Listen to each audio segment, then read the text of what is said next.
eclipses bring major changes, and that will be more true than ever this week as we experience an extremely powerful total lunar eclipse in Virgo.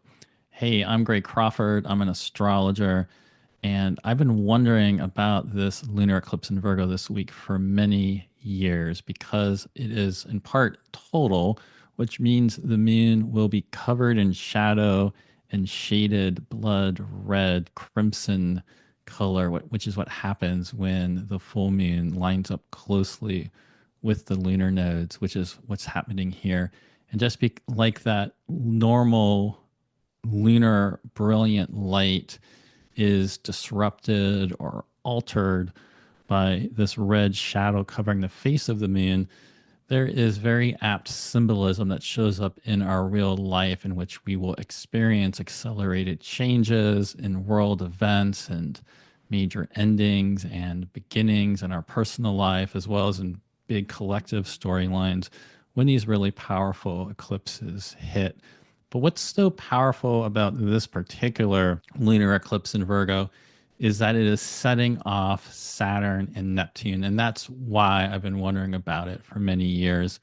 A few years ago, when I really intensified into my research of the Saturn and Neptune cycle, this is the moment this week that really stood out to me in terms of them coming to the end of their cycle and not being too far away from each other, to the point that later this year in July, they'll practically form a conjunction, only be about 13 minutes away. It'll be a little bit less than a year from now, next February, that they'll have the exact conjunction in the first degree of Aries. But right now, they're already getting pretty close.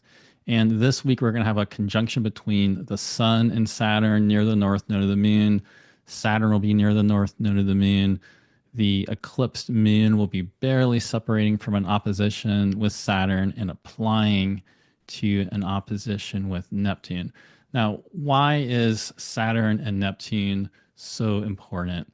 Well, their cycle is one of the most important in astrology in terms of big collective and personal shifts in reality itself. Saturn and Neptune are the two outermost planets. Saturn has always been the farthest out planet that we can visibly see.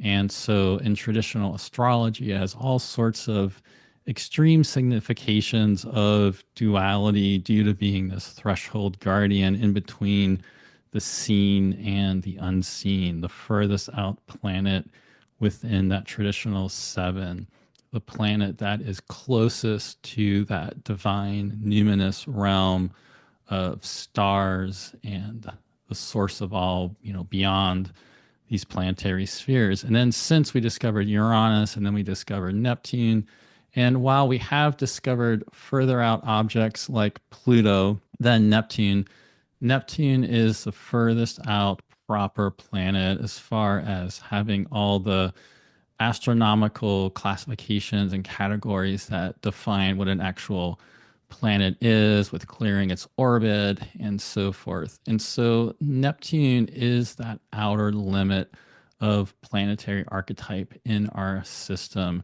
that stands for that invisible numinous realm beyond what we can see, beyond what the limits and constraints of our perception of reality and beliefs and what we can collectively and personally agree to reality is. With Saturn, Neptune can go with all of the dimensions that go beyond that. And while Neptune can be full of illusion and illusory and deceptive in many ways, so can Saturn.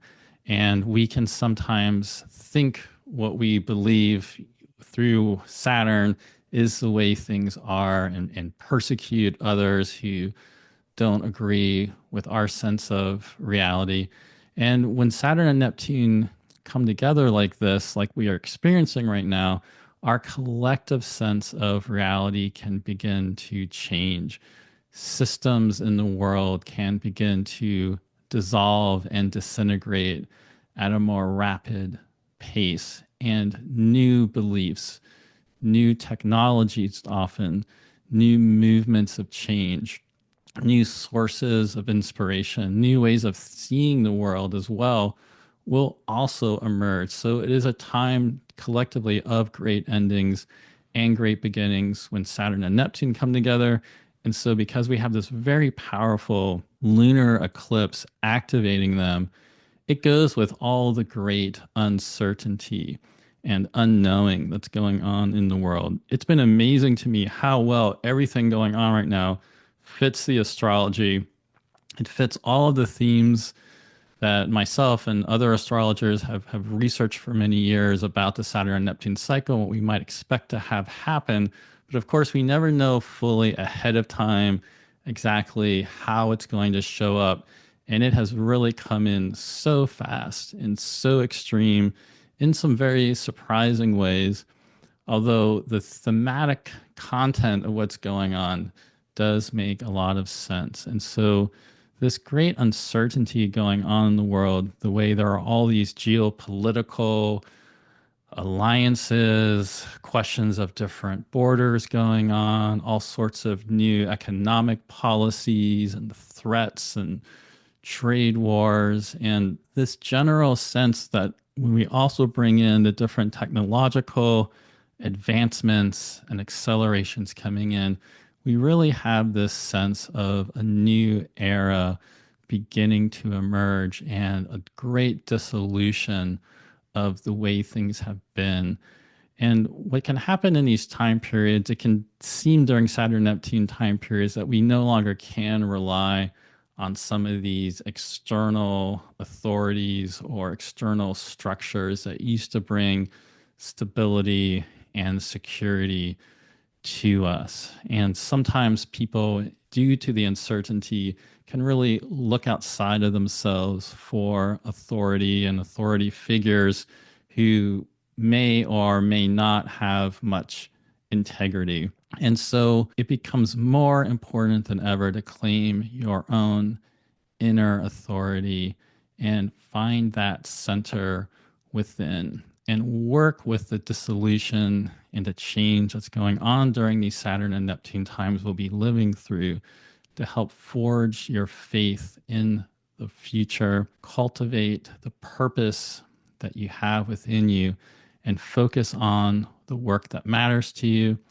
focus on the things and priorities that you have that truly matter to you, because there is so much change going on, because there is a lot of concern about different authority figures and different corrupt practices and threats of greater control in different arenas that are going on right now. It is also a time where, of course, you might get more motivated to create change collectively and fight to protect things in your community that are going to be most important to you. It's going to really vary person to person, but one thing is undeniable is how much change can happen. And if you have change that you want to create in your life, things that you want to create and focus on and build, this is actually an incredible time to do that.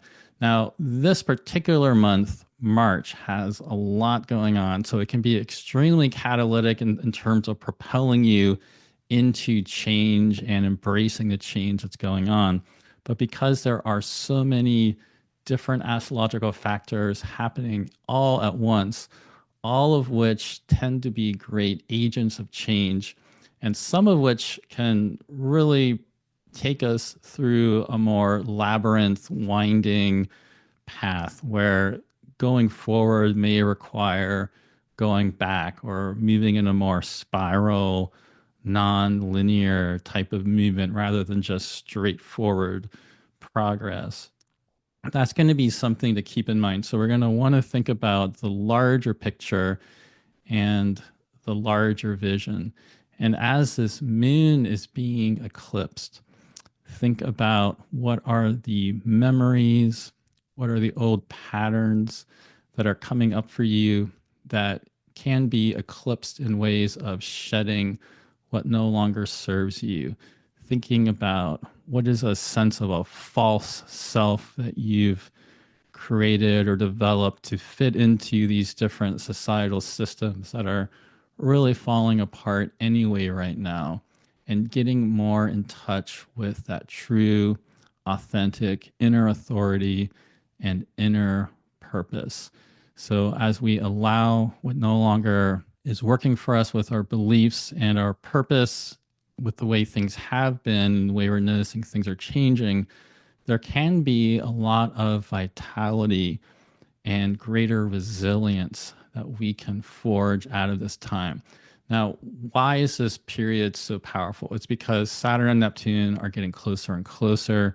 And by the end of this month, Neptune will actually leave Pisces and enter Aries on March 30th. That's going to be an enormous catalyst of change. It's going to really light a fire symbolically and literally to get things moving even quicker. And just before Neptune enters Aries on March 30th, there will be a powerful solar eclipse in Aries on March 29th at about 10 degrees of Aries. Now, Venus, just a week ago on March 1st, stationed retrograde at about 9 or 10 degrees of Aries.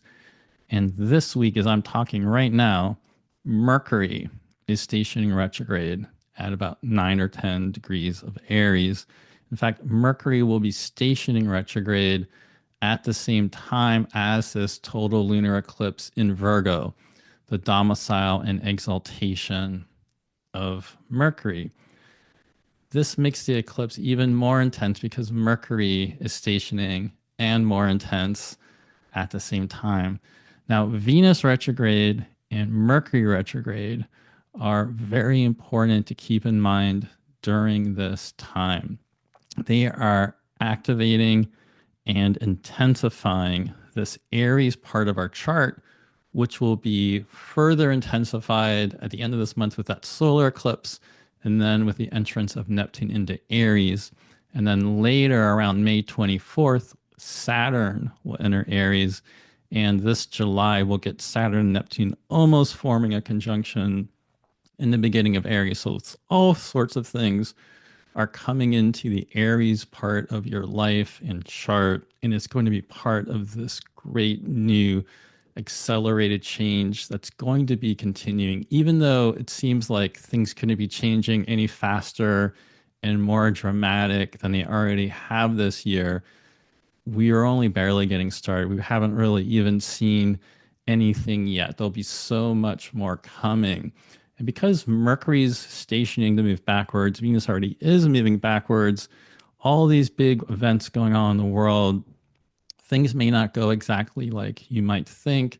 There might be certain backtracks and loops around that are happening, and storylines twisting and changing in all sorts of unexpected ways. So this is why it really matters to focus in on yourself and your center and your loved ones and your community and what you are able to impact with your life, and to really focus on that and use that discernment, use that earthy, pragmatic nature of Virgo to help you find your way through these chaotic times that are coming in the month ahead. Now, one thing that can be difficult with Saturn and Neptune time periods is this sense of the way reality is warping and changing, and great discrepancies between our ideals and the way we would like things to be with reality. And people react to this in all sorts of different ways.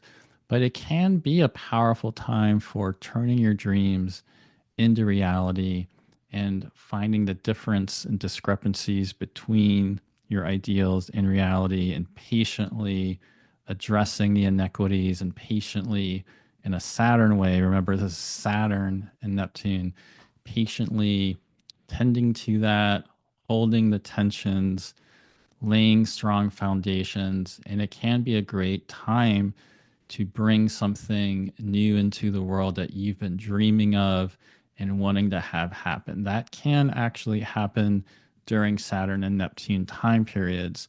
The difficulty, of course, as we're already seeing, is all the great uncertainty that can go on. And it can be a time where we can despair and feel like there is this dark shadow over events. There can be a sense of greater totalitarianism in one way or another. That can be through religious fundamentalism or a sort of fundamentalist skepticism, in a completely opposite direction that's very persecutory against the spiritual or the religious. There can be epiphanies of divine revelations during Saturn and Neptune time periods, real appearances and contact with the divine. But yet at the same time, there can be incredible persecution and witch hunts and inquisitions. We see this time and time and time again during Saturn and Neptune time periods. So with the Virgo moon being eclipsed, we don't want to fall into a place of persecuting others and being so discriminating and critical in an over extreme way that we Virgo has that potential to go there in some ways, being this earthy Mercury sign that it's very cold and dry. And so that counterbalance with Pisces to have the bigger picture of a larger vision and a larger sense of faith, when we bring that together with Virgo, we can get a lot more present in the moment. Even though there's so many things about the way the world is right now that you don't want to accept because you don't like the way things are going, it's important to not accept that's the way things are going to be, but just accept that's what is happening right now and be present in the moment, be present in the now, and use that Virgo discernment to guide yourself forward. With Mercury stationing this week, it's going to be extremely important to pay attention to messages, dreams, omens, synchronicities. If things are not working out the way you want them to, if you're running into some roadblocks or trips and falls or whatever it is, ask Mercury, what's the meaning here? What's going on? How can I use whatever the setback or difficulty is to find greater meaning and find my way through this?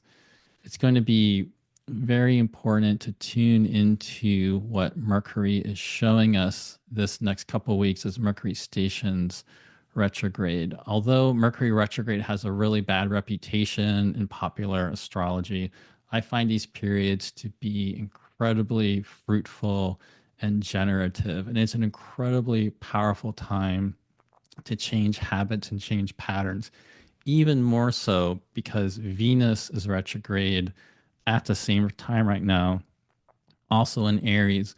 And these next couple of weeks, as we move through this lunar eclipse towards the spring equinox on March 20th, Mercury and Venus are in these phases of purification and purgation and burning things off. And it can be an incredibly powerful time to shed what needs to be shed, to empty out what no longer serves you from past relationships. There might be all sorts of memories and old awareness of things from your childhood and past relationships and so on coming up right now. But these things can be cleared and released in a way, not that you just, get rid of them, but in ways that shedding or awareness of them helps you feed into new senses of growth and new desires and new visions of purpose that can emerge for you over these next few weeks. That's the way this moon being eclipsed on the south node can work, in the way that it will be feeding into the sun and Saturn and Neptune on the north node side of things in Pisces. So when we look at this chart for the Virgo eclipse, we can see that the moon is close to the south node. That's why it is a total lunar eclipse. And that while the moon is separating away from an opposition with Saturn and applying to an opposition with Neptune, activating the Saturn and Neptune cycle, like I was just talking about, we can see that the moon is actually applying very closely to this flowing trine with Uranus in Taurus. So, this is a very powerful, liberatory, revelatory aspect that can really go with some breakthrough changes. So, even if things are not working for you in ways right now and you're feeling dysregulated or overly anxious or just concerned about what things are that are happening in the world and in your own life, the changes that ultimately emerge out of this can help us break free from whatever those problematic aspects of things are, whatever that is for you, essentially. Now, the key about this, though, is going to be trying to ground and take it easy and relax your nervous system, digestive system, those types of things this week. This Virgo moon undergoing these extraordinary aspects with Saturn and Neptune can be more prone to a lot of different types of mental anxieties. And so, unless you just have to be really outperforming in the world in a big way at the time of this eclipse, I'd really advise doing whatever you can to really calm yourself and relax.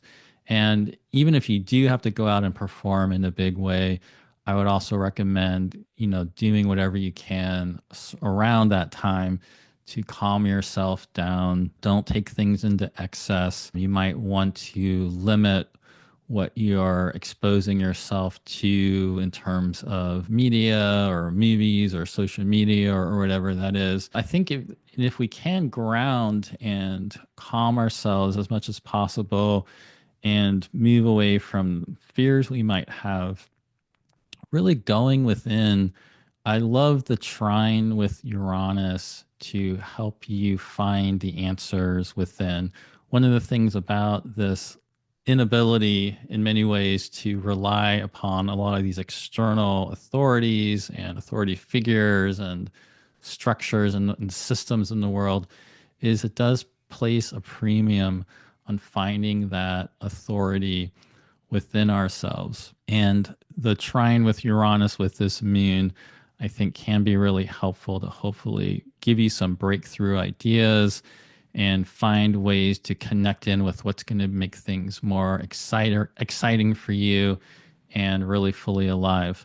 Now, the moon is also more widely separating away from a sextile with Mars in Cancer, which does mean as the moon is waxing towards fullness, the moon will move through a sextile with Mars in Cancer and then into that opposition with Saturn. Mars in Cancer is at least finally moving forward.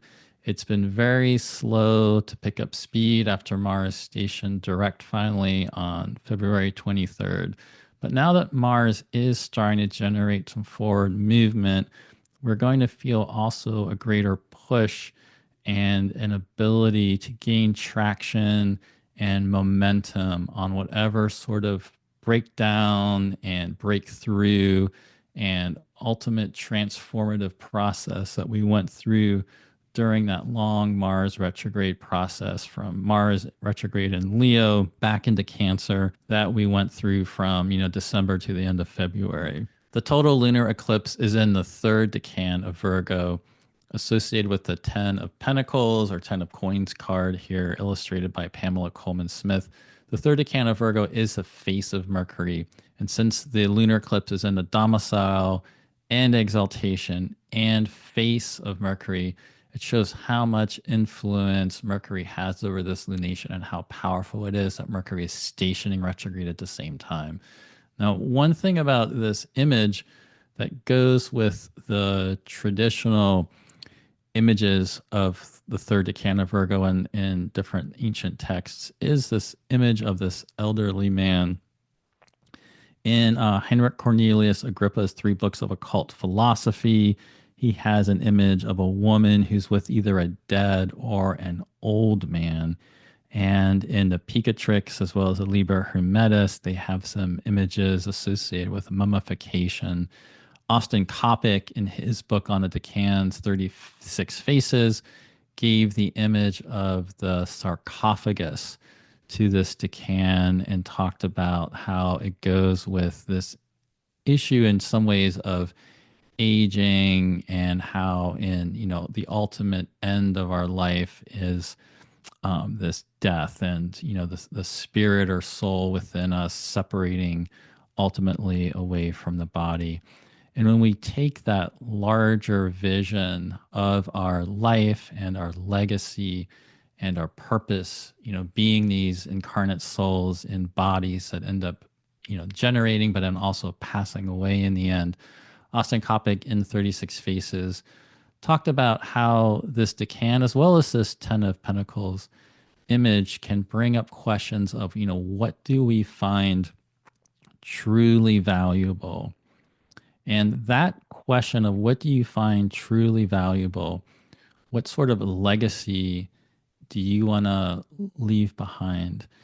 What sort of legacy, what sort of gifts do you have that flow through you from your own ancestors of blood, as well as ancestors of any particular lineages that you're part of?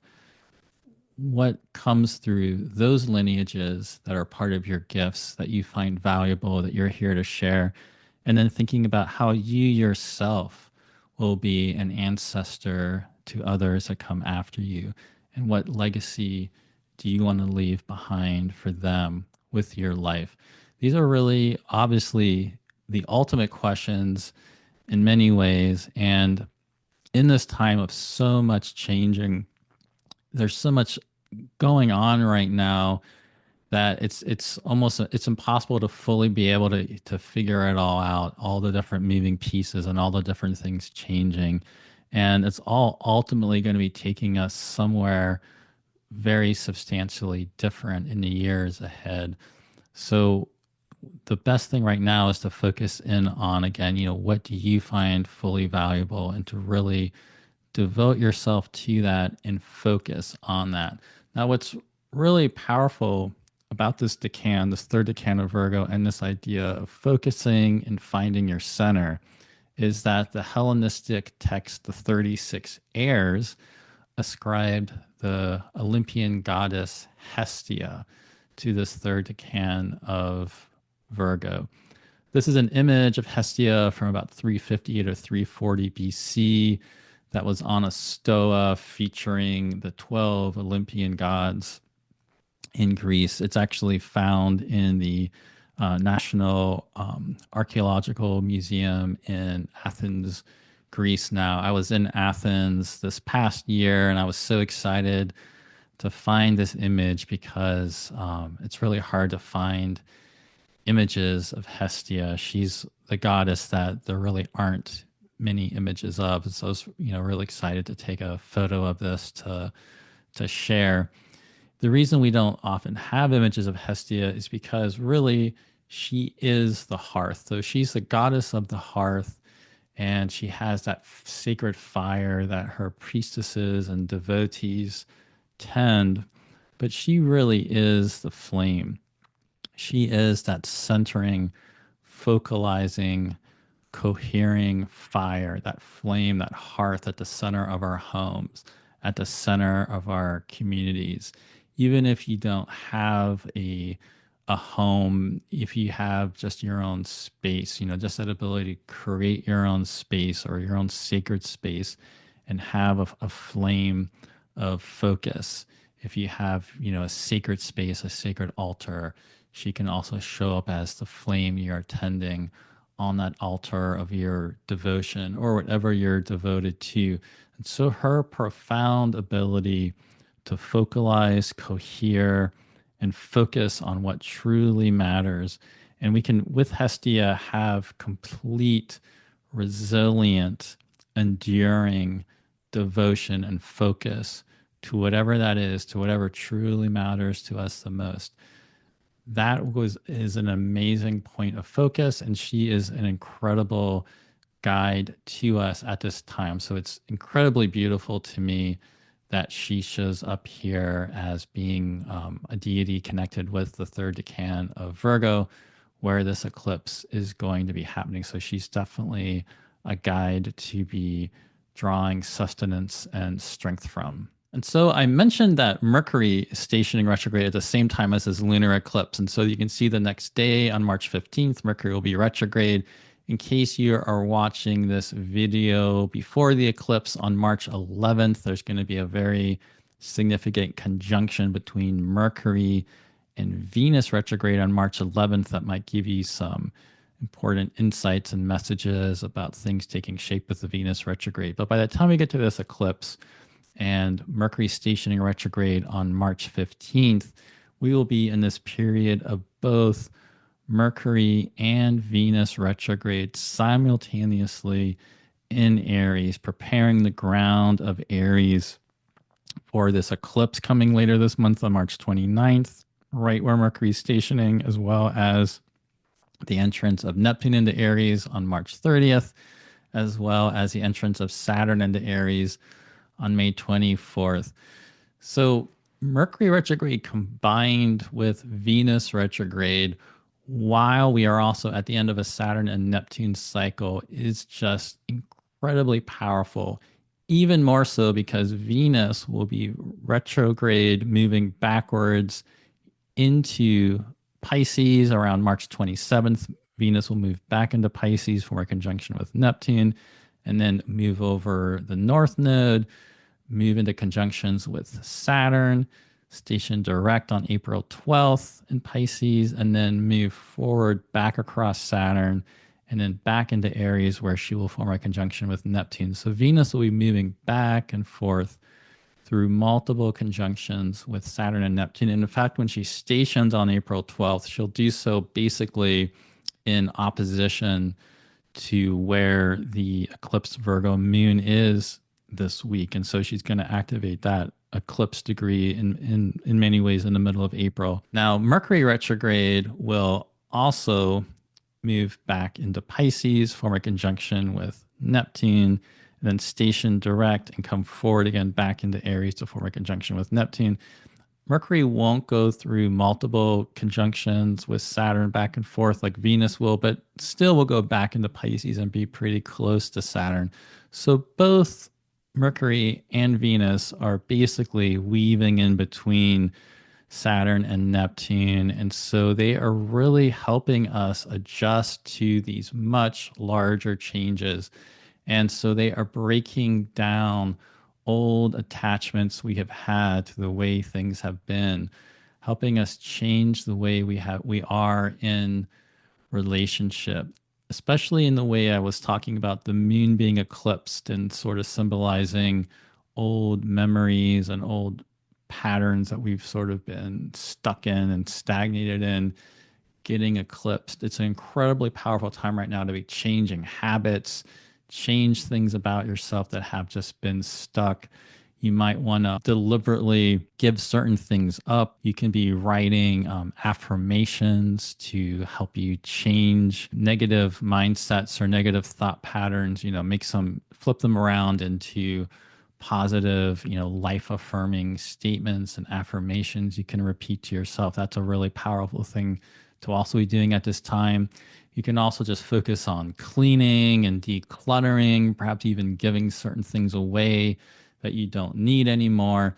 All these types of things that you can do to empty and release the way things have been so you can more readily embrace the way things are changing are going to be helpful to help you get connected to the way Saturn and Neptune are warping and opening up this new sense of reality right now. Now, the Mercury retrograde cycle that is beginning this week, it really began recently on March 7th when Mercury hit its maximum elongation, which is the point where Mercury gets as far away from the sun as it gets, and it starts to slow down and starts moving slower than the sun. And so it will be March 15th that Mercury actually stations retrograde, when Mercury stations retrograde, you can see here Mercury's about just under 15 degrees away from the sun.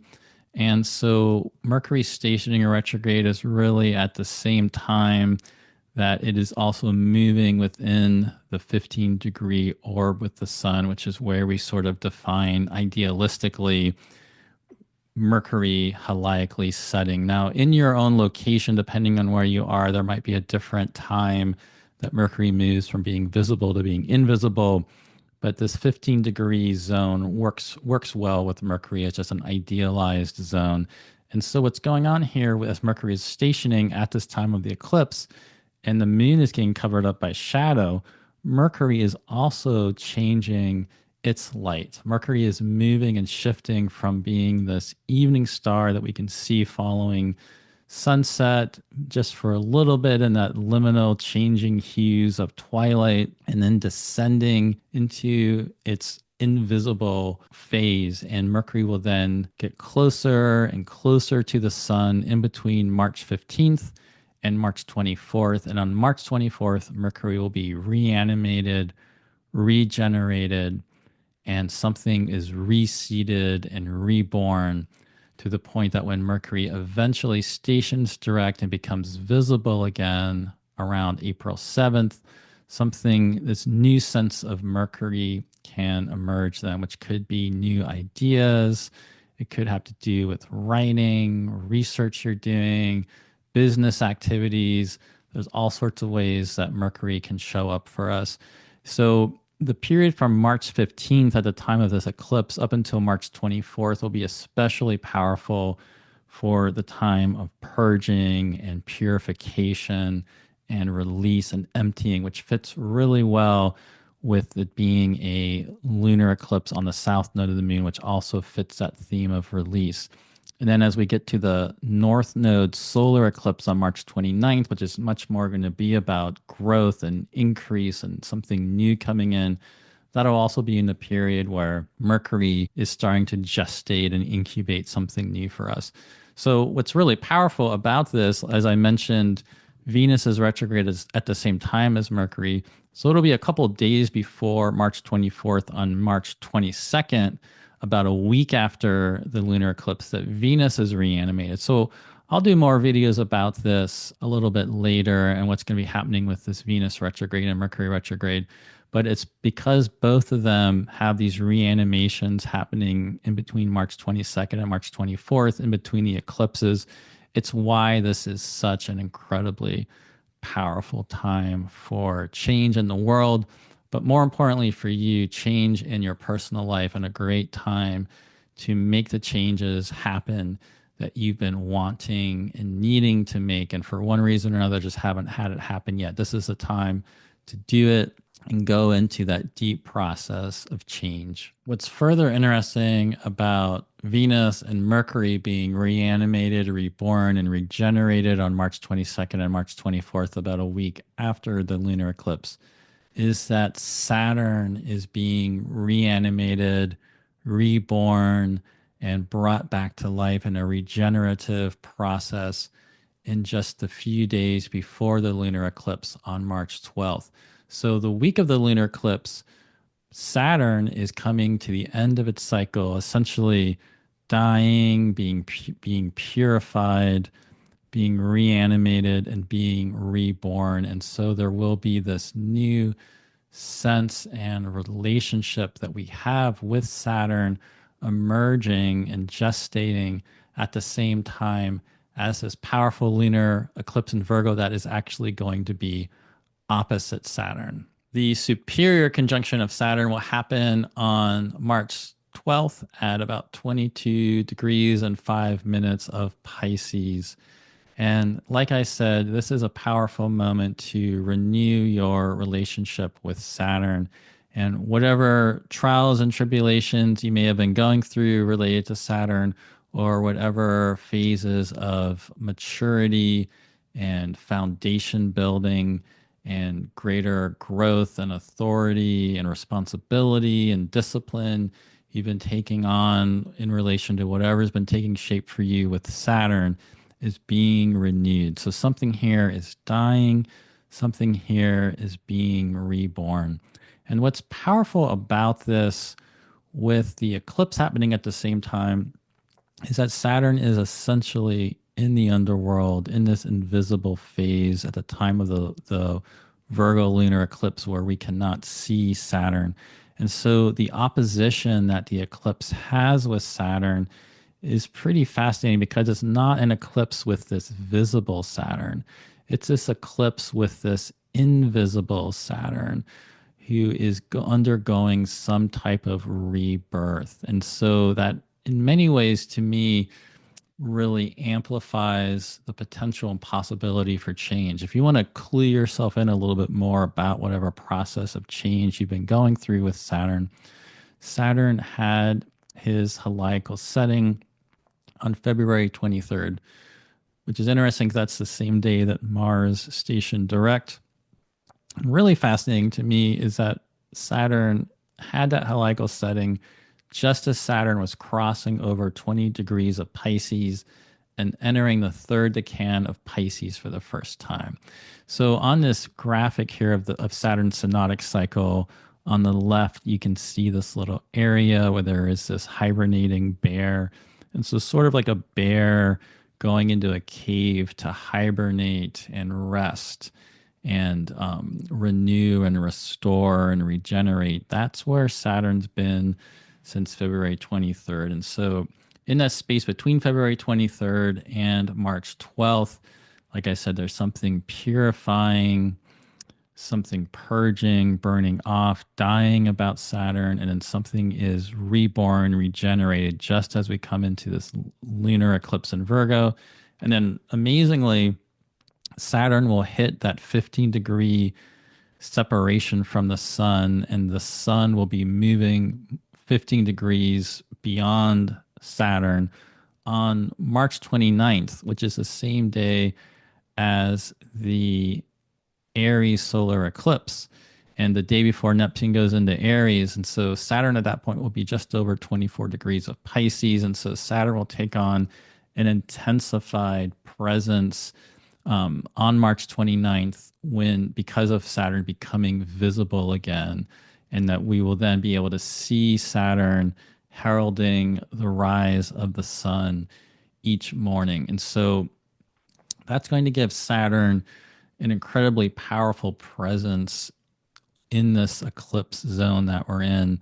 And it just makes the meaning of Saturn and Neptune coming to the end of their cycle that I've already spoken about even more important. And so one thing that this makes me think about relating to Saturn is to be thinking about what are these dreams and visions and these foundations that you want to lay right now and build more securely upon for your future with whatever it is you want to create and bring into the world. This meaning of Saturn renewing its cycle and becoming visible again in the third decan of Pisces is very powerful because this is, of course, where the north node of the moon is right now. It's where Neptune is still right now, and it's where the sun is at this time of the lunar eclipse in Virgo. Now, in contrast to the third decan of Virgo, this third decan of Pisces also has, in many ways, this long-term vision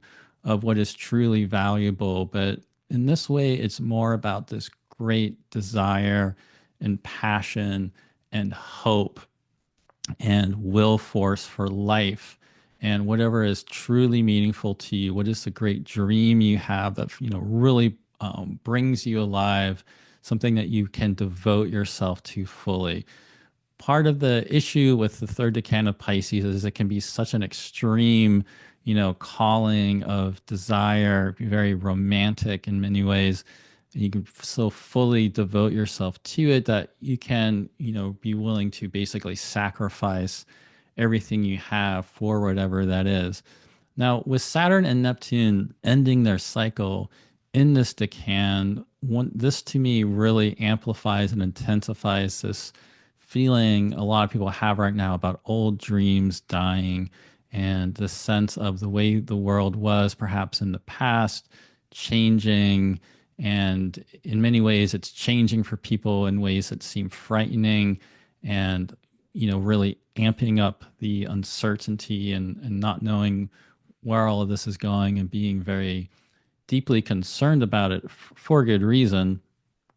However, as things are changing and as these old ideals and illusions you've had about the way things are being exposed, this is also the time to pay attention within yourself to what is that hope you have for the future and what is that vision of change and what you really want to create with your life that's coming into focus here, and have faith in that and focus on that. Just like I said, there's something powerful about Saturn beginning the cycle here in this third decan of Pisces, that while at the same, on one hand, it's really going to be exposing illusions about the way we've been feeling about things or looking at the world, it can also help us build and have discipline to focus on resiliently and enduring whatever we have to traverse to bring that dream we have for what we want to create with our life into being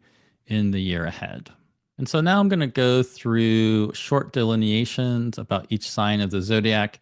I'm really going to be focusing here on your rising sign. So this will make the most sense for each sign based upon your ascendant. However, you might find it also works well for you relating to your sun or your moon sign. Aries, this lunar eclipse in Virgo is in your sixth house with Neptune, Saturn, the sun, and the north node of the moon in your 12th house. For you, this puts even more of a premium than even the other signs on calming yourself, grounding yourself, paying attention to your diet, paying attention to your health and your energy, and not pushing yourself too hard, trying to at least calm yourself. That axis of the 6th and the 12th with this particular eclipse could put you at a risk of some increased anxieties and that sort of thing. Otherwise, this is in general, though, a great time period with eclipses happening in your 6th and your 12th. There was previously a lunar eclipse in Pisces on September 17th. It was in your 12th house. Now we're having a lunar eclipse in Virgo in your 6th house. To think about that relationship between your diet and exercise and health with your mental health and that inner realm within. Now, the most powerful thing for you really at this time is Venus retrograde in Aries, your sign, and Mercury retrograde in Aries, as well as the fact by the end of this month, you're going to have a very powerful solar eclipse in your sign of Aries. And then we're going to have Neptune entering your sign of Aries on March 30th. So there is incredible change coming your way this next year.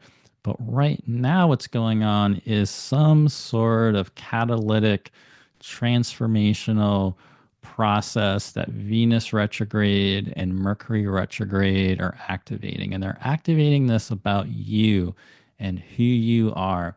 Now, longer term, over the past few years, you've had Chiron moving across your sign. And so, one way or another, you've been going through some sort of deep learning experience about who you are, perhaps having some old inner wounds and old patterns exposed that you've had to tend, but have been putting you in deeper touch with what's really important to you and who you are and how you are changing. And then more recently, in the past few years, beginning in 2023 and then last year in 2024, you've been having Aries solar eclipses hitting your first house and hitting you and changing you. So you've already been in a great process of change, but Mercury and Venus are right now taking you into a deeper layer of change. So really look at that, whatever it is and however they're impacting you. There could be all sorts of old memories about who you were in the past that are coming up. Be curious about whatever it is that's coming up. Really listen to the messages that Mercury is bringing you right now. It's all going to be very, very important for this deep layer of change that's going to happen for you. You know, across this next year, things are going to get exciting for you. Things are not going to stay the same. And that courage that you have, Aries, that indomitable spirit, that strength you have, that ability that you have to take risks fearlessly and set things into motion and see where they take you. That ability you have to protect loved ones, protect what's important to you, fight for what's important to you, and have the courage to embrace the changes going on. That's all going to be so important. You have those qualities within you. And in that way, this can be a very exciting time period because we don't know what's going to happen. That really means we don't know what's going to happen, and anything can happen. And if you can embrace that change, it can be a very powerfully creative time for you. So I hope that's what you experience in these months ahead. Taurus, this lunar eclipse in Virgo is in your fifth house with the Sun, the North Node, Saturn, and Neptune and Pisces all in your 11th house. So this is a very powerful eclipse for you, and it might have a lot to do with creativity and your audience and your creative passions. It might also have a lot to do with your friendships, really important alliances and allies and friends who really support your work. It might also have to do with romantic relationships, sexuality. But the thing that really, I think, most of all makes me think about is in a bigger picture, your work and your creative direction. And something is being questioned, something is being brought for you to look at. And it's something deep for you to look at. Venus is retrograde in your 12th house. Mercury is retrograde in your 12th house. There's going to be a solar eclipse in your 12th house. You're about to get Neptune entering your 12th house. In this deeper unseen realm within you, there's something powerful going on there. And it might not be out in the open in your face, but this lunar eclipse being in your fifth house will make something more obvious about whatever that deeper change is that's going on for you. And something is coming through with new opportunities in your community, with through your friendships, through your alliances. You might be noticing certain friends or groups you're moving away from, and other groups and people and allies and support systems coming in that are more resonant for you. You still have Uranus in Taurus in your first house, and this lunar eclipse is forming a trine with Uranus. So, in this bigger picture of your story and relationship with Uranus and all the change that's been bringing you in the past few years, and we're coming to the end of that story in this next year, there's also something probably very powerful about that. And I think, although the eclipse is in your fifth and it has a lot to do with, again, a sense of creative direction and what you're really passionate about in one way or another, I think ultimately with all this Pisces happening, Mercury coming back there, Venus coming back there, there's a deeper thing here about these larger aspirations and ambitions you have, and who you want to work with and who you want to collaborate with and so forth, that it's going to be emerging for you out of this time. So I hope that's very restorative and supportive for you with whatever you want to be working on. Gemini, this is a major lunar eclipse for you. There's so much that has been going on for you, and so much will continue to be going on for you. You've had Jupiter in your sign for some time now, and you're still going through whatever process Jupiter has been bringing up for you, which is probably some very exciting new opportunities and new sources of life and new inspirations. But there's also been something heavy, but also incredibly, ultimately fruitful and sort of leveling up of maturity and responsibility that's been happening for you up in your career section of your chart, up in that 10th house with Saturn and Neptune and the North Node and the Sun there. Now, while on some level, something major is going on with your life direction with that combination of Jupiter in your first house and Saturn, Sun, North Node, and Neptune up in your 10th house of your vocation and your calling in the world. The actual lunar eclipse in Virgo is down in your fourth house. And so this is a very powerful time to be going within, especially because of Venus retrograde in Aries in your 11th house and Mercury retrograde in Aries in your 11th house, as well as Chiron in the Aries in your 11th house. So whatever that is that comes up in those internal realms, I think there's something very powerful going on there to check into. This can be in the unconscious, subconscious realm. This could relate to experiences as a child and old family patterns. This could relate to ancestors, ancestral themes.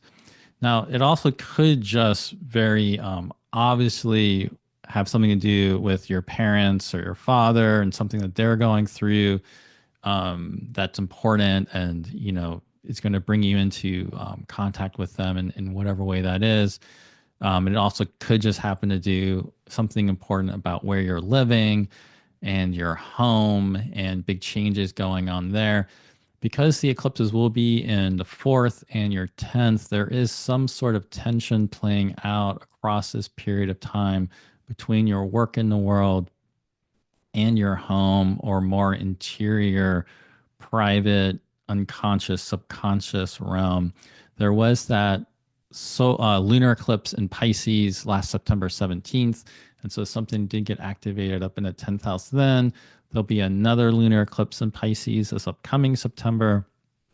And because the sun is there right now and all this is going on in Pisces over the course of this next month, there's something major also happening just in your career and in your work right now, and something changing there and new desires emerging there. But part of that is going to be going within. And so whether this has to do with old family patterns or ancestral patterns, things you have to take care of at your home, something about clearing away these interior inner patterns. Perhaps it's ways of, I mentioned before in the video, this idea of like the false self and how you have been trying to fit into things that in ways that just aren't who you truly are anymore. And there's much deeper change going on. I think that eclipse drawing you within in that way is going to help you open up to this larger sense of calling. And with the Venus retrograde in Aries, Mercury retrograde in Aries, there could be great changes going on with community, alliances, friends, but also an ability to draw on friends and draw on those who can support you. And this big sense of larger ambitions and aspirations and your ideals for the work you want to do in the world changing right now, but new opportunities opening up with who you can work with, new opportunities working up with your audience for whatever it is that you create or do. And there's going to be new life coming there with Neptune entering Aries at the end of this month. And so take time at this lunar eclipse just to calm yourself. Try to not have that Gemini nervous system and mental state be too overactivated and too anxiety ridden at this time. Try to calm and ground and go within to find the answers to whatever it is you're facing right now. And I hope that whatever it happens, you have a big spark of new excitement with your work in the world. Cancer. This is a powerful lunar eclipse for you, just like it is for everybody else. But the things that are really front and center for you are Venus retrograde in Aries, Mercury retrograde in Aries, and Mars now direct in Cancer. Mars has been retrograde in your first house. Mars is now finally moving direct, and there most likely is a lot more clarity and momentum and course correction and new life coming for you now that Mars is no longer retrograde in your first house, and some kind of great change that you're starting to work with that's hopefully very creatively and enlivening. Yet at the same time, Venus is retrograde in your 10th house, Mercury is stationing retrograde in your 10th house, and something about your calling and direction in the world is still in a liminal state of change. And so there's more to discover with the way things are changing with your work. It's not really possible to have all the answers right now, only to be curious about the way things are changing and will continue to deepen and change. There'll be a very powerful solar eclipse in your 10th house later this month, as well as Neptune entering Aries at the end of the month. And so there's going to be exciting new career opportunities and career directions opening up for you. Now, this lunar eclipse, though, is in the ninth and the third. They're cadent houses, so they're not as much active as those angular houses I was just talking about. Yet it's still the third house. You can see the ascendant. It's still the ninth house. You know, it has a trine to the ascendant. And so there's something powerful here, really, in the realm of mind and writing and communication and thought and studying and divination and spirituality and religion. Whatever it is you're interested in, perhaps you're interested in traveling. You might be traveling in the weeks following this eclipse, whether that's traveling to a foreign country or just traveling around the local area. A lot of movement, a lot of powerful new ideas. In the way that reality is warping and changing just collectively for everybody, and this will involve people's cosmologies and philosophies becoming important with how they're going to navigate through this time period. It's interesting that you are the sign that actually has the Saturn, Sun, North Node, and Neptune actually in your ninth house. And so it would seem that whatever you're studying or exploring mentally, there could be deep changes and new life coming in there. It's going to be really powerful with how these external changes with your work and who you are in the world come into being. Now, with the lunar eclipse in Virgo down in your third house, and the eclipse is going back and forth between the ninth and the third, there could be all sorts of communication and writing going on and active mental life. There also might be something with that that's changing. And so, a new way of approaching your writing or your communication, or maybe you use social media for something with your work. It also could involve something more in your local community and area that's shifting and changing, something that you're letting go of that's also feeding into the growth happening right now. So be curious about that. But with Mercury stationary retrograde in your 10th, this is a powerful time to look at what you're doing with your work in the world and be open to embracing the change without however you're feeling like Hermes and Aphrodite are guiding you to this inner process of change. And I hope you discover something really meaningful out of this process. Leo, the lunar eclipse in Virgo is in your second house with Saturn, Sun, North Node, Neptune in your eighth house. So this does bring up some basic financial considerations. I'm sure there's a lot more going on for you right now than just money and shared resources. But because it is in your second and there's all that Pisces in your eighth, there's something going on there. Now, there might be more surge of activity and change and growth happening in the realm of shared resources with other people, whether that's a primary partner, perhaps either through that or something else with shared resources and collaboration with other people in one way or another. There's also something that's been dissolving and some sort of disillusioning process that you've been navigating there. But at the same time, something new and productive can show up there at the same time. Now, in the second house with the eclipse there and the south node there, perhaps there's something about your relationship with finances and money that needs to change. And be honed in some way, perhaps whether that's budgeting or creating some kind of new plan, whatever it is, that could all be happening there. Now, with Venus retrograde and Mercury stationing a retrograde in Aries in your ninth house, this shows that something with your beliefs in the world and this sort of higher vision is also deeply changing at the same time. And we'll later have the solar eclipse there, and Neptune will be coming into Aries there. Now, this could be real interest in foreign countries or other countries or travel opening up. It could be new religious studies or esoteric studies, new philosophies, things you just want to learn or study. It could have a very simple, in some ways, just academic focus of actually going to higher education or pursuing higher education in one way or another.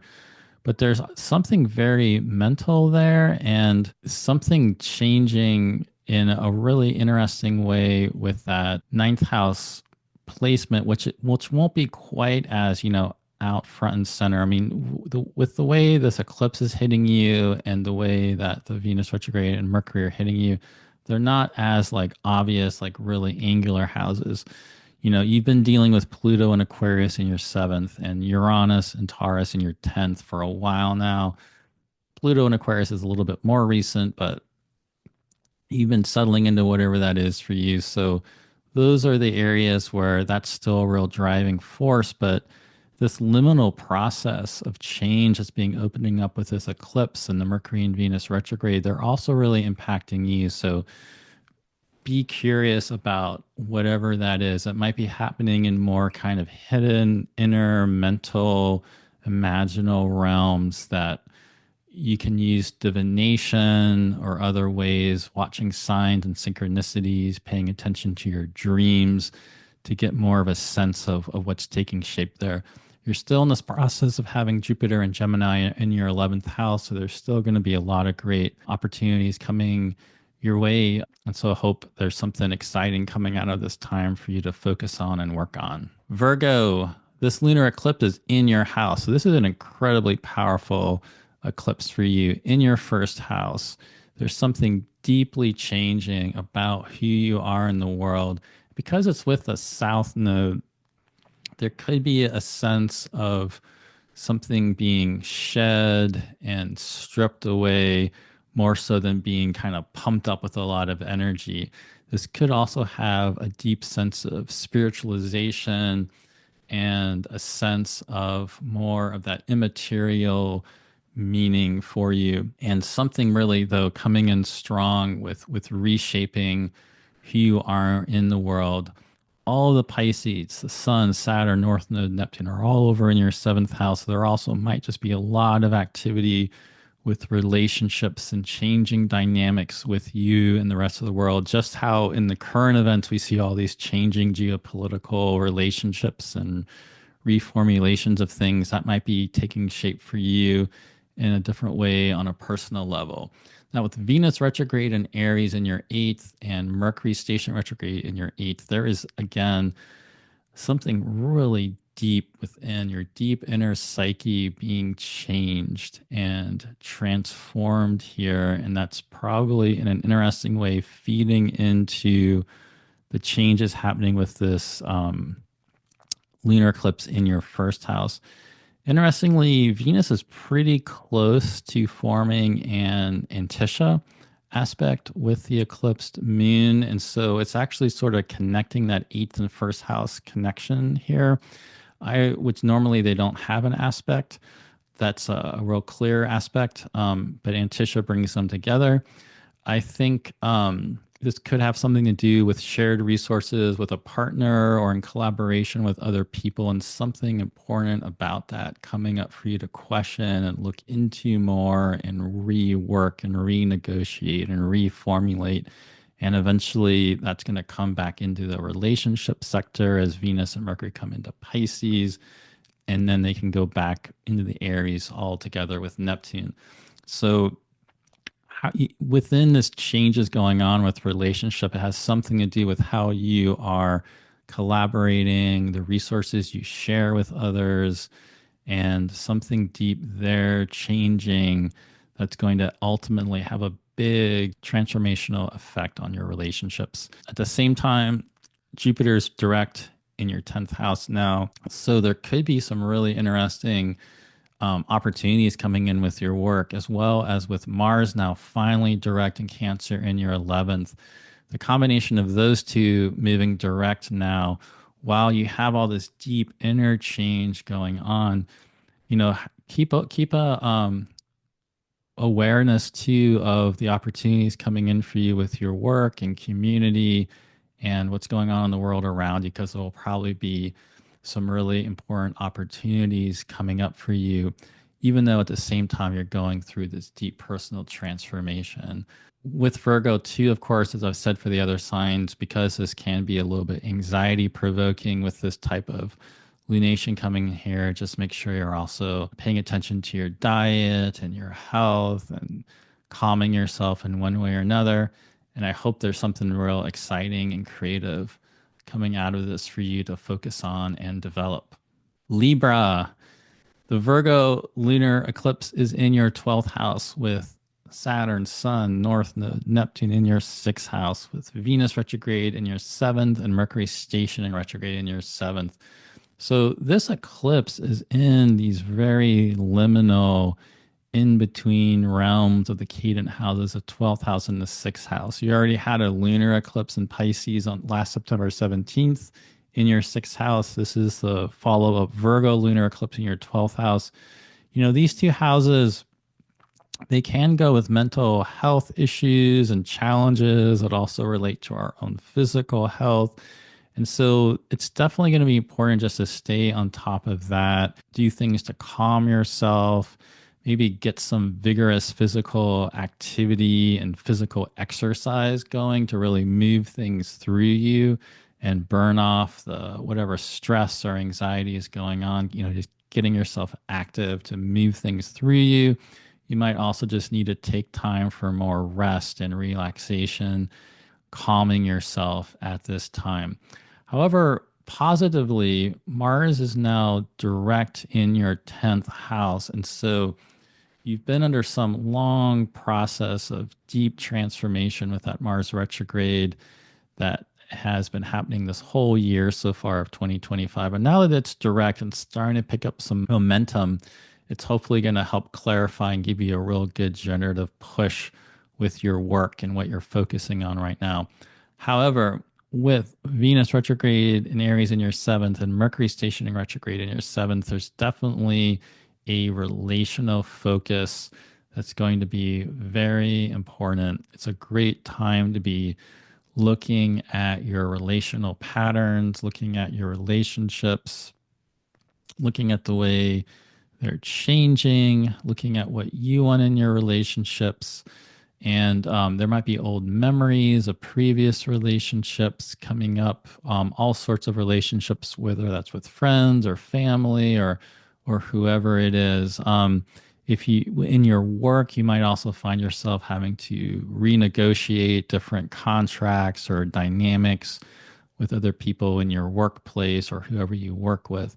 So something very powerful is also taking shape there for you right now. But with, again, that lunar eclipse in Virgo in your 12th, it is a very liminal place, but notice how you can use either divination or paying attention to signs and synchronicities or dreams to help get a sense of this deeper message going on. There's something very deep changing on a deeper level within you, and that's going to be part of how you change through this time period.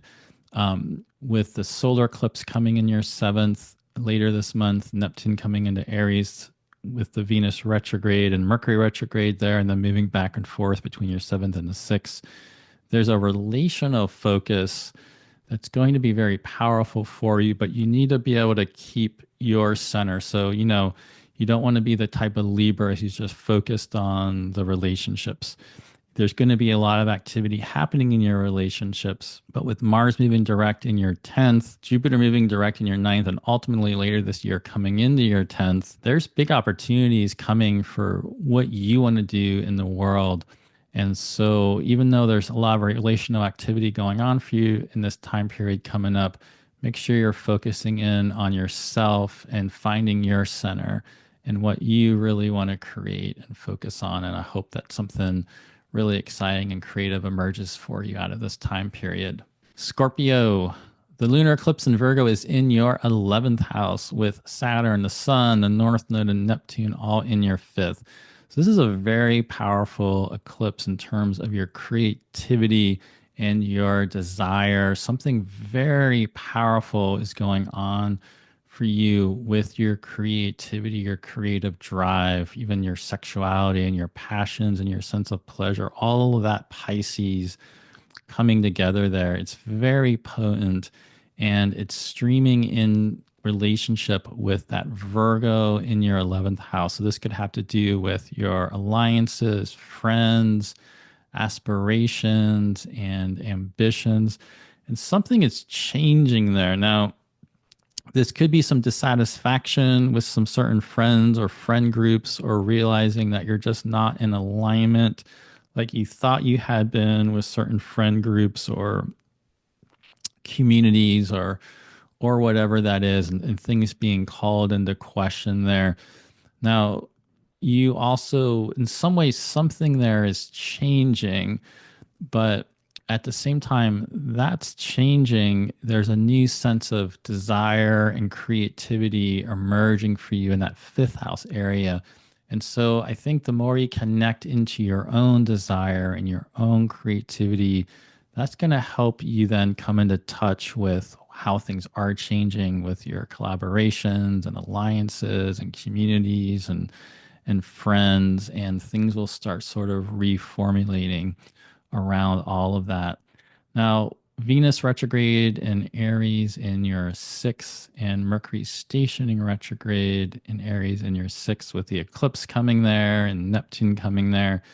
There's also something very powerful going on in this area of health, as well as daily regimens, as well as, the 6th house has that association with bad fortune and the house of servitude. In modern times, this can often be things that we labor over or are in service towards, whatever that might be for you. Let's say you are working a job, it doesn't feel like it's the greatest calling in the world for you, but you're just, doing it to get by and pay your bills. There might be things about, if you're in that sort of situation, that this Venus retrograde and Mercury retrograde are really going to be making you look at, to find a way to connect into really connecting with that real true desire for that kind of true calling that you have with your work. If that's not really the case for you, this might have to do with more of a focus just in on your health, though, just really making you change some health habits. Let's say you want to quit smoking, or cut out alcohol, or just cut back on alcohol, or cut back on certain foods or other dietary considerations, or bring in some really productive new exercise routines, or just start exercising. Maybe you just need to join a gym, do something more active. It does suggest, there could be something very transformational about just being active, and that movement and that exercise helping you move through stuff and connect into that changing state of desire. I really hope that all of this exciting Pisces qualities coming in for you, because remember that Venus will come back to your 5th and Mercury will come back to the 5th, that you will really experience a really powerful, creative, and artistic and passionate transformation and regeneration in ways that are really rewarding for you out of this time period. Sagittarius, this lunar eclipse in Virgo is in your 10th house with Saturn, the Sun, the North Node, and Neptune in your 4th house. So this has a lot to do with the tension between career and home, just like I talked about with Gemini, but for you, it's reversed. So in your case, you are really getting pulled within in the bigger picture because Neptune's there, Saturn's there, the sun's there, the north node's there. Venus will ultimately come back there. Mercury will ultimately come back there. So there's definitely something about this inner unconscious, subconscious realm. Now, this also could just have to do with your home, and you might be moving or looking to move somewhere else, or there's something going on with your parents. But there can also be these other things going on within the unconscious, within the subconscious, and in the way that in that unconscious realm is often where we come into contact with our ancestors and the ancestral realm and old ancestral issues. There's a lot of life in those interior realms that something is really taking shape and changing there and coming in really strong. And whatever that is, it's then going to be feeding up into your work in the world and your vocation and your calling and how you're seen in the world. And something there is being stripped away and shed and honed. There might be, depending on your situation, you might be realizing how you need to change what you're doing with your work, or perhaps it's getting rid of a false sense of self and how you've been fitting into the system and connecting in more with your own authority and your more own true self and true authenticity with how you can express that and be that in your calling and in your work in the world.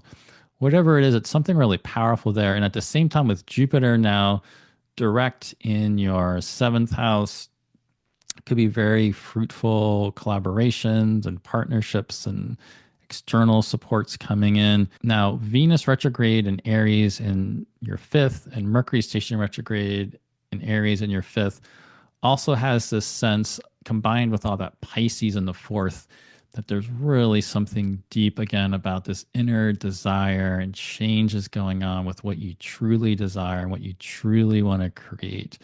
Something really powerful and transformative happening there that I would just do whatever you can to get in touch with, whether that's just through some creative exercises or different practices of one sort or another.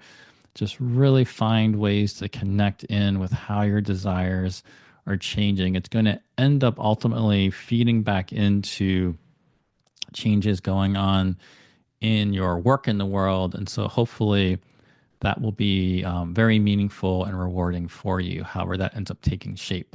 Capricorn, this lunar eclipse in Virgo is in your ninth house with Saturn, the sun, the north node, and Neptune all in Pisces in your third house, with Venus retrograde in Aries in your fourth and Mercury stationing retrograde in Aries in your fourth.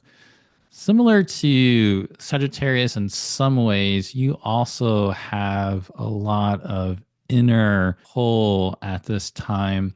And I think that fourth house for you is especially powerful right now with Venus stationing retrograde there and Mercury stationing retrograde there. There might be old family patterns that you're needing to look at.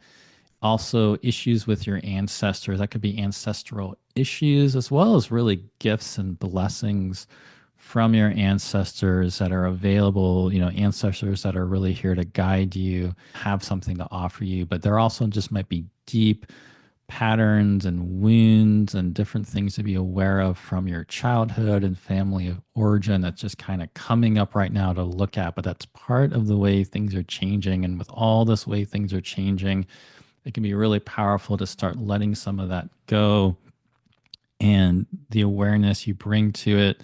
Not that you can just like get rid of it or it goes away, but you change your relationship to it in ways that open up new creative avenues for you. Now, with the lunar eclipse up in Virgo in your ninth with the south node, this could be showing up with your academics and school and learning, if there's anything like that going on for you and needing to question some of that or change that. But it also could be going with new, exciting things that you want to study. It could be going with travel opportunities coming up for you, which could even be, foreign travel or more local travel. It could have to do with esoteric studies, getting more into astrology or other esoteric studies or philosophies. But in the way that the south node is there, it has some sort of honing or discriminating going on there where, there's something being kind of stripped away or shed there, but something also coming in there at the same time. Now, it's the third house that has this big flooding of Pisces happening. So this could be very generative in terms of writing and speech and work. So if there's anything you really want to research and write, that could be really powerful. Maybe there's a way to really creatively work with some writing or find ways to write and journal creatively about whatever that deep family of origin type of material that might be coming up for you. Of course, there also could be something that's really important going on with a sibling or old friends that are like siblings, because we are also talking about the third house there, or just something in your local environment that's going on for you. But I'm particularly interested in this more mental way that you're working with things, and things are coming up and changing in the world. That's something really powerful could be coming out of this with you, with your thought and beliefs and the way you speak and communicate to others. You are a leader and somebody that others can rely on. And so there might be something emerging for that with how you're going to come in taking on more of a leadership role at this time. Now, with Mars finally direct in your seventh house, I do hope there's some productive change and growth and movement happening now for you in the relational field. There's probably been something real deep there that you've been looking at. And so it's really interesting with that, with the deep inner fourth house stuff going on for you. A combination of that with Mars direct now in the seventh house is one way I could really see a lot of this inner work you're doing really coming out in productive change. The way your relational dynamics can start changing to be more what you need and more what you want. So I hope that you, in any case, experience greater ease and some exciting new ideas to be working on and developing out of this time period. Aquarius, the lunar eclipse in Virgo is in your eighth house. All of that Pisces, Saturn, Sun, North Node, Neptune, they're all in your second house. So there's definitely something very financial for you about this. Something with the Virgo end of things and the way things can be stripped or released or emptied or changed there needs to be discriminated about. Something there that might have to do more with your shared resources with a partner, or collaborations with other people and shared resources, or something there is needing to be looked at, and some kind of change is happening there. Now, it also, in another sense, the eighth can also be this inner deep psyche material. So there might be something really important going on with this eclipse for you in terms of that inner material. And if so, just do things you can to kind of calm yourself so you don't get too much anxiety or concern out of that in that way. Now, with all of that Pisces in your second house, it's just really fascinating because this is a place of resources, how you make money, livelihood, your possessions, and there's just this flood of activated Pisces there. I think there's something here just about being mindful of your money and your relationship with money. Certainly, the economies in the world are all changing and unstable, and there's a lot of uncertainty right now at this time. It's interesting that you're a sign that's really getting called at this time of all this great change to have it all happening in your financial sector. So there's something for you to be looking at here in terms of your relationships with your money and resources, how you make your money, how you resource yourself. With Venus retrograde in Aries and Mercury stationing retrograde in Aries in your third house, the eclipse come in there at the end of the month and Neptune come in there at the end of the month. Again, like I was just talking about for Capricorn, it's interesting with the Saturn signs. It again makes me really curious about writing, research, ways you're using your mind. Maybe there's something interesting to be working on. If you're in some kind of field where communication is a big deal, or writing or research, that could all be really powerful. You might also be being called to look at old patterns with siblings and how that comes into impacting you and how you are in the world, or old familiar friends that are or have been around you for a long time. That's certainly um, another place where that could be showing up for you. Otherwise, with one thing that I really like for you with this general time period is that Jupiter is now direct in your fifth house, and you're going to have this whole stretch of time in the months ahead of Jupiter moving direct in your fifth house. Jupiter is the lord of all that Pisces that's going on right now. So, Jupiter in your fifth does suggest there's also a lot of fertility and life and creativity and a new life in this realm of desire and passion and creativity. And so hopefully you can be coming into contact with that while you're working out whatever the second house, eighth house dynamic is for you. And I hope there is something really fruitful and creative that ultimately emerges out of that process for you. Pisces, this lunar eclipse in Virgo is in your seventh house of relationships with Saturn, the Sun, the North Node, and Neptune all in your first house. So, Pisces, you've been going through incredible change. Only a Pisces can really know what it's been like to have Saturn and Neptune getting closer and closer together, with the North Node also being there, and now more recently, the Sun in your own sign. So, in this way that the whole world is being reshaped by Saturn and Neptune, so are you. And this lunar eclipse, though, even though you're going through so much of your own change, there's a big spotlight and eclipse happening over in that realm of relationship, which is really powerful since Venus is retrograde in Aries, and we're always reevaluating our relationships and the relational dynamics when Venus is retrograde. So there's definitely something to be looking at with your relationships. There might be particular friends or different working relationships or people that you're realizing you're no longer as much aligned with, or maybe you're focusing in on becoming more clear about the types of friends and relationships that you want to have and that you don't want to have. With you going through so much change, it's also going to be important to, of course, tend to your own relationships and their needs. And so there's some sort of dance going on with that, with the way you're changing and your friends and relationships are changing, that you're also going to be tending to. Now, with Venus retrograde in Aries and Mercury retrograde in Aries in your second house, there's also something really important going on here about your money, finances, resources, how you resource yourself.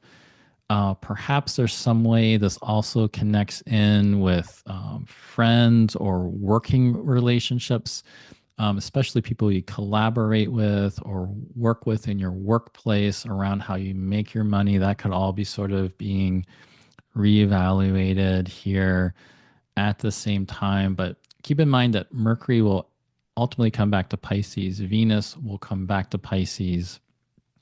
So this Venus retrograde and Mercury retrograde process, it's starting in your second, but it's coming back to your first, and then it's going to move back into your second. And with the eclipse coming at the end of the month in your second house and Neptune entering Aries at the end of the month into your second house, there's definitely some sort of big activation of ways to make money and changing your relationship to your finances. And hopefully it involves opening up to greater abundance and more inspiring ways to make money that are more aligned with who you truly authentically are. So that could be ultimately what this big transformational process is all about for you. Simultaneously, you've now got Mars in Cancer moving direct in your fifth, which is going to be great for your passion, desire, sexuality, romance, creativity. Something's been changing there and regenerating, and there should be all sorts of new life there. That's also then going to be feeding into these changes that's going on with yourself. Jupiter now direct in your fourth house. Perhaps there's new opportunities coming up with where you live or where you want to be living.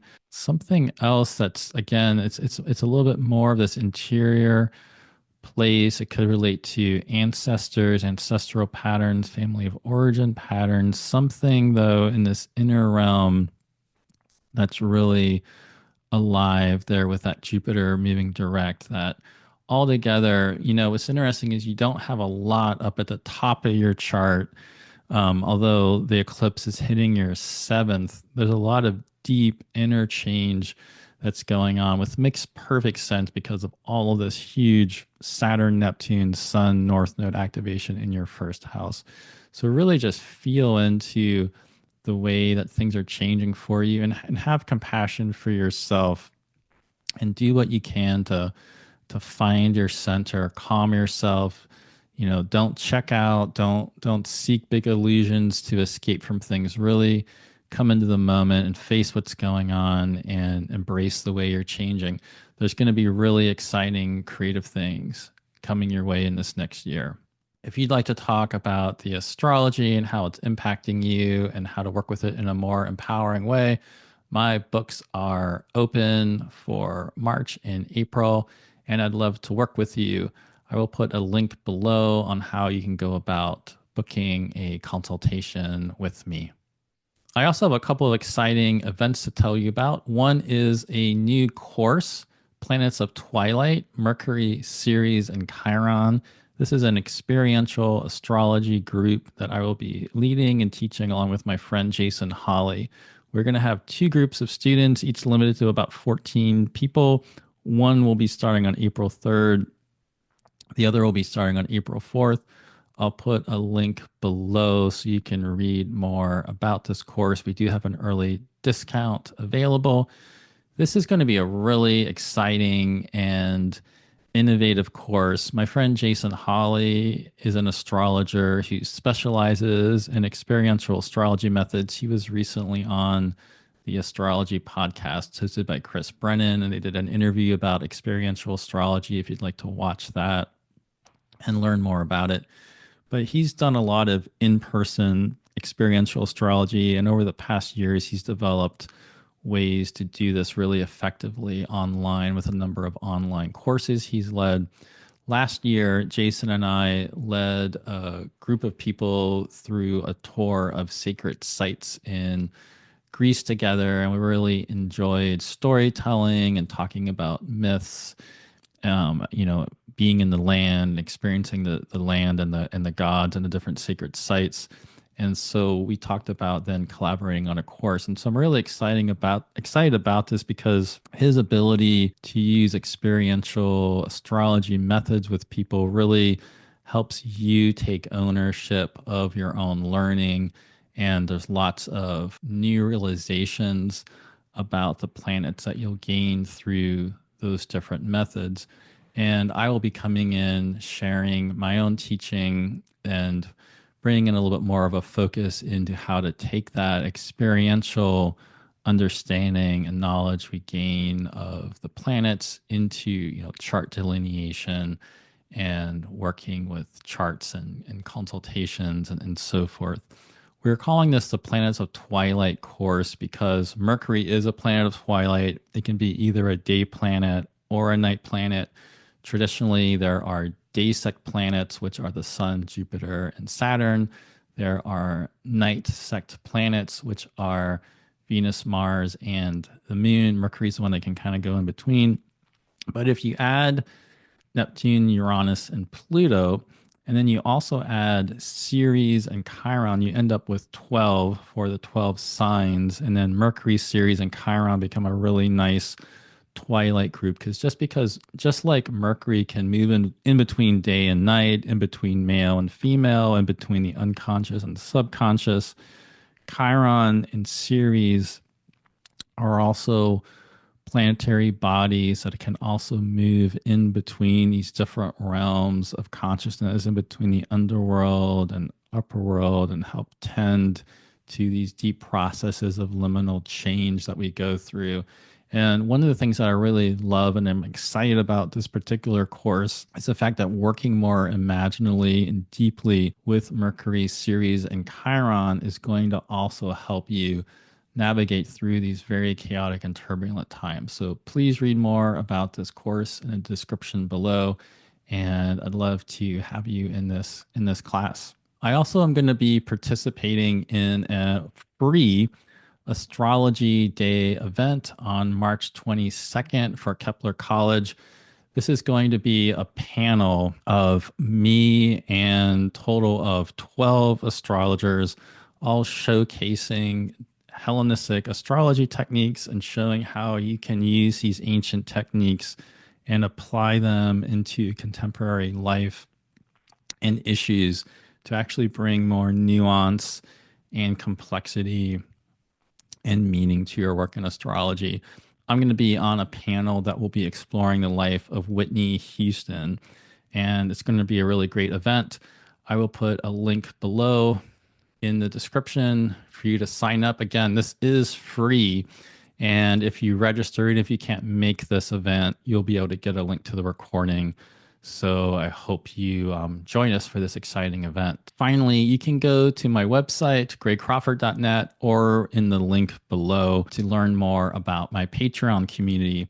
I have a Patreon community where I share extra content. One thing I normally do is each week I put out a video to my patrons going over the week's astrology that's coming up, as well as some additional content that I don't share elsewhere. In addition to that, there's two higher tiers that you can read about. One has a monthly meeting where we get together and talk about the transits and whatever's going on in our life, and people can ask questions about whatever they want to ask a question about. And then there's also a higher oak tier where each month we've been covering a different fixed star and really exploring it magically, mythically, and how it shows up in astrology charts. So please take a look at my Patreon below to find out more information about what's going on there and signing up to join it. Well, thank you for listening. This is a time of great change. And so, whatever's going on for you, I hope it leads you to ultimately a more creative and empowering direction.